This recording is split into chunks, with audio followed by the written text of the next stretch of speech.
గ్రాండ్గా ఉండే తెలంగాణ తల్లిని తీసి బీద తల్లిని పెట్టామని రేవంత్ రెడ్డి గొప్పలు చెబుతున్నాడని ఎమ్మెల్సీ కవిత అన్నారు. తెలంగాణ మహిళలు ఎప్పటికీ పేదగానే ఉండాలా అని ప్రశ్నించారు.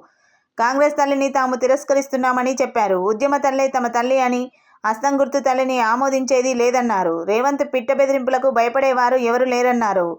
తెలంగాణ తల్లి విగ్రహం మార్పునకు నిరసనగా హైదరాబాద్ తెలంగాణ భవనంలో తెలంగాణ తల్లికి పాలాభిషేకం చేశారు. అనంతరం మాట్లాడుతూ ఉద్యమకారులంతా కలిసి ఏర్పాటు చేసుకున్న తెలంగాణ తల్లి విగ్రహాన్ని కాంగ్రెస్ ప్రభుత్వం మార్చింది. జొన్నలు, మక్కలు ఇతర రాష్ట్రాల్లో కూడా పండుతాయి. పూలనే పూజించే గొప్ప సంస్కృతి తెలంగాణది. తెలంగాణ తల్లి చేతి నుంచి బతుకమ్మను తొలగించారు. తెలంగాణ ప్రత్యేకతే బతుకమ్మ.